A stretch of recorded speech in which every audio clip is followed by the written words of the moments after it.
छतरपुर जिले में तहसील में पदस्थ एक बाबू का शराब पीते हुए सोशल मीडिया पर वीडियो वायरल हो गया। वायरल वीडियो में बाबू जिस जगह पदस्थ हैं उसी जगह बैठकर शराब पीते हुए नजर आए। वीडियो वायरल होने के बाद राजनगर एसडीएम बलवीर रमन में जांच के बाद कार्रवाई की बात करी है।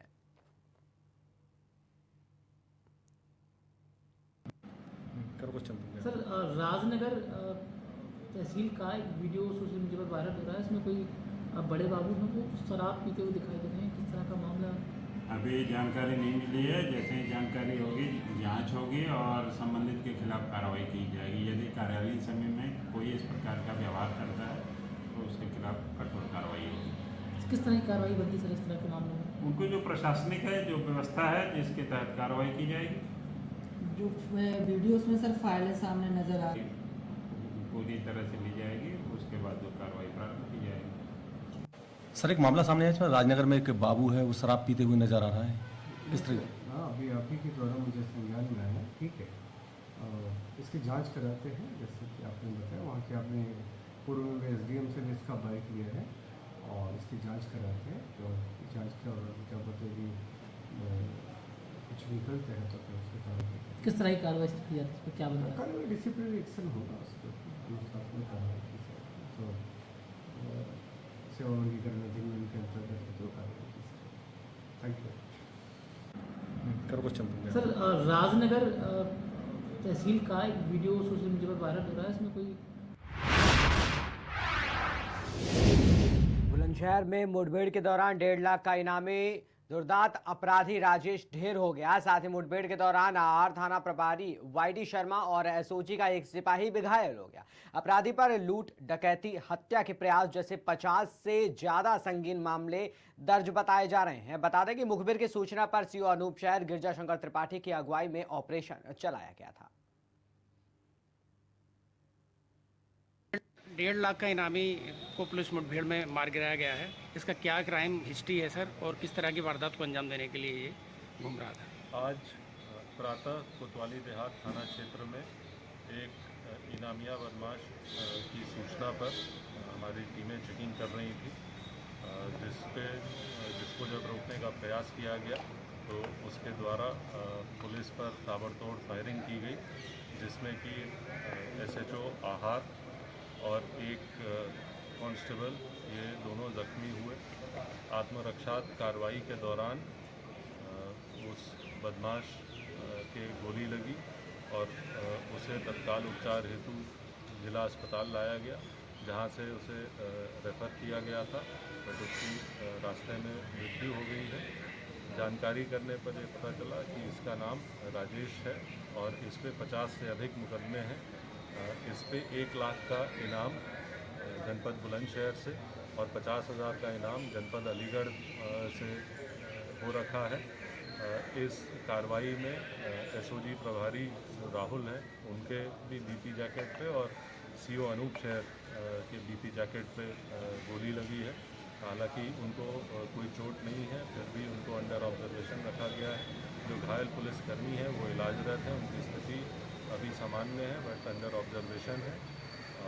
ये जो 1.5 लाख का इनाम है, 1 लाख का बुलंदशहर से और 50,000 का अलीगढ़ से और 50 मुकदमे हैं। इसके अतिरिक्त इसके साथियों की जानकारी की जा रही है और इस पर अन्य भी मुकदमे पंजीकृत हो सकते हैं, जिसके संबंध में हम लोग आसपास के ज़िलों से जानकारी कर रहे हैं।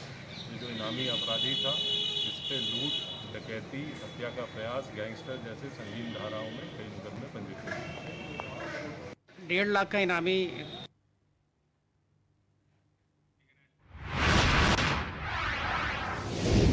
धर्म पर्व, धर्म बुराई पर अच्छाई का प्रतीक विजयदशमी पर्व कालपी जालौन में भी धूमधाम से मनाया गया।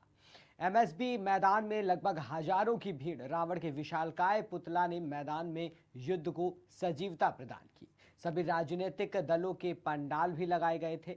प्रशासनिक अधिकारी, उप जिलाधिकारी, तहसीलदार कालपी, क्षेत्राधिकारी कालपी, कोतवाली प्रभारी, क्राइम इंस्पेक्टर सहित जिला अध्यक्ष भारतीय जनता पार्टी, सभी चेयरमैन, पूर्व चेयरमैन और अन्य लोग भी शामिल रहे। विधायक जी, आज रावण दहन हुआ है एमएसबी इंटर कॉलेज में। आज किस तरह से मैच देंगे आगामी त्योहारों को लेकर? अरे भाई, ये तो ऐसा त्योहार है जो अनादिकाल से होता आ रहा है? इसमें जो है असत्य पर सत्य की विजय है। माने जो सत्य पे चलता था, भले वो वनवासी रूप में थे आराध्य देव राम, और एक इतने बड़े विद्वान जिसको कहा जाता, जिस पर सारी शक्तियां जो निहित था, उस पर विजय पाई है। तो ये प्रमाण देता है कि सत्य जीतेगा, असत्य कभी नहीं जीतेगा। दीपावली को लेकर क्या तैयारियां रहेंगी आपके तरफ से? किस तरह से मैच देंगे कालपी जनता के लिए? ये तो दीपावली है, हम लोगों का त्योहार है, और इसमें क्या तैयारियां? ये तो हमेशा हर साल आता है और हम लोग हर्षोल्लास से मनाते हैं। ये तो कोई ऐसी चीज नहीं है। कोई नया काम हो तो अलग बात है, ये तो हमारा पुरातन काम है, इसलिए इसमें तो सब जो है हर्षोल्लास से मनाते हैं। और हमारे यहाँ सारे त्योहार, चाहे हिंदू, मुस्लिम, सिख, ईसाई, इस देश की यही सबसे बड़ी खूबी है कि सभी लोग त्योहारों को बड़े ही उससे उत्साह से मनाते हैं, ताकि जो है लोगों के मन में एक दूसरे के प्रति जो कटुता होती है वो समाप्त हो जाए। इसीलिए लगता हमारे बड़े बुजुर्गों ने, हमारे बड़े ऋषि मुनियों ने, हमारे बड़े चाहे अल्लाह हों, चाहे गॉड हों, चाहे ईसा हों, सब ने एक ही संदेश दिया कि समाज के अंदर कुरीतियों का नाश हो और सारा समाज उल्लास में जिए। बस यही एक कल्पना। विधायक जी, आज रावण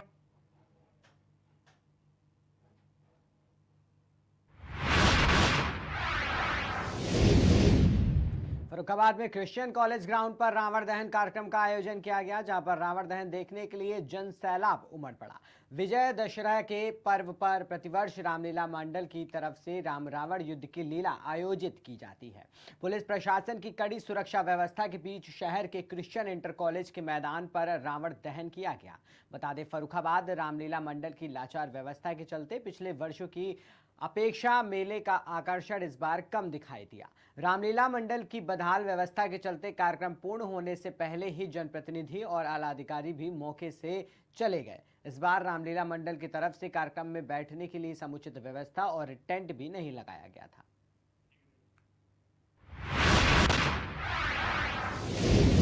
खबर जनपद कन्नौज से है, जहां जमीन के विवाद को लेकर दो पक्षों में जमकर मारपीट हुई। मारपीट का वीडियो भी सोशल मीडिया पर वायरल हुआ। दरअसल मामला कन्नौज के गुरसहाय गंज थाना क्षेत्र के भवानीपुर गांव का है, जहां पर जमीन पर कब्जा को लेकर भाजपा नेता की गुंडई देखने को मिली। भाजपा नेता ने अपने साथियों के साथ जमीन पर दावा करने वाले को दौड़ा कर पीटा। बीच बराव करने आई युवती के साथ भी मारपीट की गई। मारपीट में युवती सहित 4 लोग घायल हुए हैं। घायलों को इलाज के लिए भर्ती करा दिया गया है।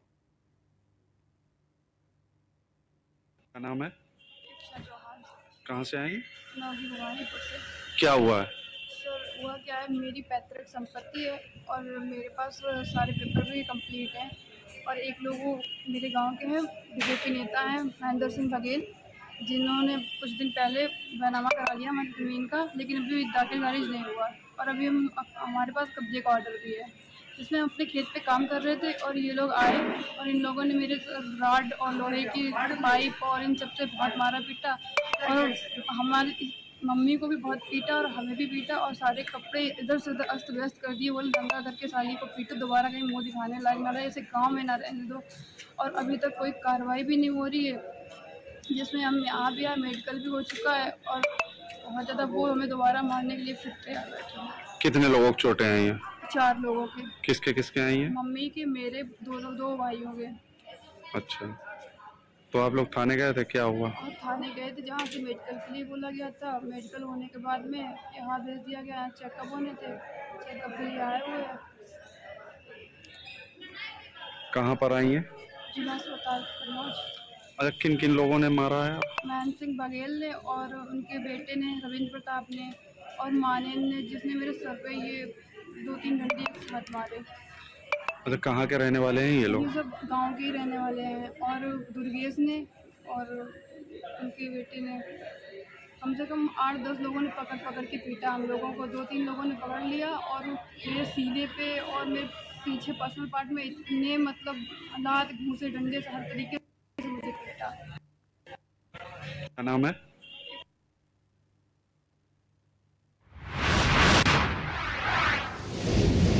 कासगंज में जमीनी विवाद में दो पक्षों में लाठी डंडे चल गए, जिसमें एक ही परिवार की एक युवती सहित 4 लोग घायल हो गए। जिला अस्पताल से चिकित्सकों ने 2 लोगों को अलीगढ़ रेफर कर दिया है। सोरो कोतवाली क्षेत्र के नगला पीता का ये मामला है। गंगादयाल। गंगादयाल, ये चोट लगी आपको, क्या मामला क्या है? मामला ये था, हमारी ज़मीन का विवाद चल रहा है, तो हमने उन्होंने पूरा लगा रहे थे। हमने उन्होंने मना करा था कि यहाँ पूरा मत लगाएं। जो कोतवाल साहब हैं उन्होंने भी कहा था कि इसका संशोधन नहीं हो जाए जब तक कोई कुछ भी नहीं करेगा। तो हम उनसे मना करने के गए तो उन्होंने लाठीचार्ज और सरियों से हमारी मार पिटाई की। पुलिस पहुंची थी मौके पर? पुलिस उसके बाद पहुंची थी, लड़ाई के बाद। इस मामले में कोई तहरीर दिया आपने? तहरीर पहले दी थी। अभी इस समय कोई तहरीर दी है मारपीट? हाँ, दी है। क्या लोग घायल हुए हैं इसमें? एक मैं हूँ, मेरा भाई है, और मेरी भाभी है और मेरी बहन है। कंडीशन कैसी है सभी की? कंडीशन फिलहाल मेरी तो है, चोट है, पर मेरी भाई की, मेरी बहन की और मेरी भाभी की तबीयत सही नहीं है फिलहाल। सबसे ज़्यादा गंभीर हालत है उनकी। नाम है आपका? रंजीत मौर्य जी। रंजीत, आप हॉस्पिटल आए हैं, लोग घायल हैं, क्या मामला है? जब विवाद था आबादी पर, जगह पर, उसमें हमने कहा था कि इस जगह पे पूरा ना लगाएं, तो उन्होंने नहीं माना। तो हम पे लाठीचार्ज और उन्होंने पे फरिया थी, लाठी थी, पप्पू पे तमंचा था, जगदीश वो जयपाल पर राइफल थी। इसकी शिकायत आपने पुलिस से की थी पहले? पुलिस से की थी। परसों दरोगाजी साहब गए थे, दरोगाजी साहब ने कहा था कि भाई पप्पू यहाँ पर पूरा मत लगाना जब तक संशोधन नहीं हो जाए। तो दरोगाजी के सामने ही पप्पू ने बोला था मैं 1 दिन में बिल्डिंग लगवा दूंगा यहाँ पर, गुंडागर्दी से। पुलिस ने कोई कार्रवाई नहीं? पुलिस ने कोई कार्रवाई नहीं की। नहीं, अभी तक कुछ बात सुनी है हमारी अभी इस टाइम। लेखपाल ने भी कर दी थी और एसडीएम साहब के यहाँ एप्लीकेशन दी, एसडीएम साहब ने भी कह दी संशोधन नहीं होगा जब तक कोई कुछ नहीं करता। मैं तो अपने दूर रहता हूँ। पुलिस को तहरीर दी है इस टाइम दी है मैंने तहरीर दी। नहीं, किसी को गिरफ्तार नहीं किया है, नहीं कुछ भी करा है, न हमारी कोई सुनवाई हो रही है इस टाइम। आपके जो परिजन है उनकी तबीयत कैसी है? ज़्यादा गंभीर हैं। मेरी पत्नी है, मेरी बहन जी हैं, वो ज़्यादा गंभीर हैं। अलीगढ़ कितने लोगों को रेफर किया गया है? 2 लोगों के लिए रेफर किया गया है। आपका? गंगादयाल।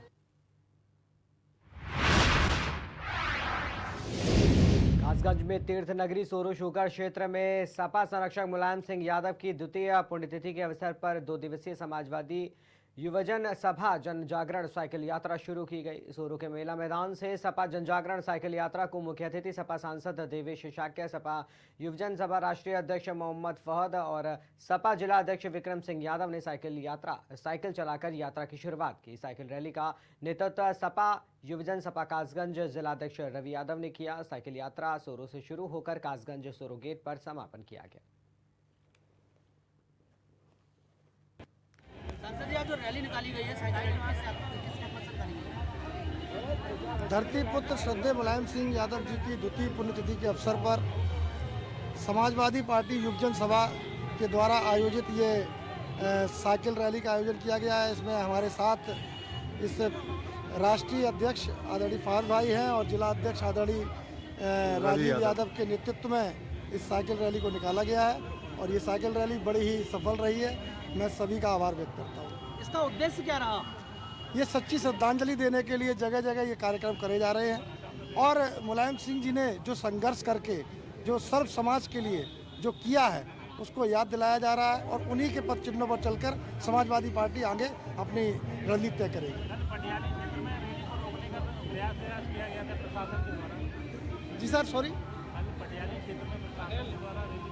हाँ, हर क्षेत्र में कहीं गांव अंचल में या शहर में बड़े बड़े छोटे छोटे कार्यक्रम किए जा रहे हैं और सभी कार्यक्रम बहुत सफल हो रहे हैं। कल पटियाली में साइकिल रैली को रोकने का प्रयास भी किया गया था, बताया आपके द्वारा। देखिए, प्रशासन नहीं चाहता, प्रशासन समाजवादी पार्टी की बढ़ती लोकप्रियता से घबरा रहा है और जब धारा 144 लागू है और किसी को संदेश नहीं दिया, किसी को लिखित में कोई पारित नहीं किया कोई आदेश, और धारा 44 लगाने का मतलब क्या था? जब धारा 44 लागू ऐसे धार्मिक पर्व पर होगी जिस समय दशहरा था, तो जो लोग दशहरे का शोभा यात्राएं निकाल रहे थे उन पर भी रोक लगा देते ये लोग। तो इनकी संभावनाएं ये हैं कि ये नहीं चाहते कि समाजवादी पार्टी का कारवां आगे बढ़े और लेकिन हम समाजवादी लोग बड़े संघर्षशील हैं। हम अपनी जो योजनाएं हैं, जो हमारा आइडियोलॉजी है, उसको घर घर तक पहुंचाने का काम कर रहे हैं। अभी आज जो रैली निकाल रहे हैं आप, उसके संबंध में क्या कहते हैं, क्या संदेश देना चाहेंगे जनता को? सबसे पहले एक स्लोगन जो हमने बनाया है समाजवादी पार्टी ने युवाओं के ताल्लुक से, वो मैं कहूँगा कि युवाओं का इनकलाब होगा और 27 में बदलाव होगा। आज नेताजी को श्रद्धांजलि देते हुए साइकिल रैली का आयोजन समाजवादी युवजन सभा की तरफ से किया गया और इसके साथ साथ एक संदेश भी हम लोग देना चाहते हैं कि जिस तरह भारतीय जनता पार्टी की सरकार आने के बाद लगातार युवाओं के साथ अन्याय हो रहा है, समाजवादी पार्टी ऐसे क्षणों में तमाम युवाओं की आवाज़ उठाने के लिए लगातार संघर्ष कर रही है और युवाओं की मुखर आवाज़ इस देश के अंदर अगर कोई है तो आदरणीय अखिलेश यादव जी हैं और हमें पूरा यकीन है कि जनता और ख़ास तौर पर उत्तर प्रदेश का युवा आदरणीय अखिलेश यादव जी की तरफ उम्मीद भरी नज़रों से देख रहा है। उसका सबूत 2024 में उत्तर प्रदेश के अंदर भारी जीत देकर के और समर्थन देकर के उत्तर प्रदेश की जनता ने और युवाओं ने दे दिया है और हमें यकीन है कि इसी तरह ये कारवा बढ़ता जाएगा और 27 में प्रचंड बहुमत के साथ आदरणीय अखिलेश यादव जी के कुशल नेतृत्व में युवाओं की सरकार होगी, किसानों की सरकार होगी, गरीबों की सरकार होगी, मजदूरों की सरकार होगी, समाजवादी सरकार होगी। उत्तर प्रदेश में इस समय उपचुनाव है 10 सीटों पर, उसके बारे में क्या, कितनी सीटें सपा जीतेगी? उत्तर प्रदेश में 2024 के लोकसभा चुनाव में जनता ने जवाब दे दिया कि अब वो नफरत की राजनीति करने वालों को बिल्कुल बर्दाश्त नहीं करना चाहते। जो लोग धर्म के नाम पर गुमराह कर रहे हैं उन लोगों को बिल्कुल भी यहाँ देखना नहीं चाहते। उन्होंने 24 में फैसला सुना दिया है, उपचुनाव में भी सुनाने वाले हैं और फिर 27 में तो इनकलाब होने ही वाला है।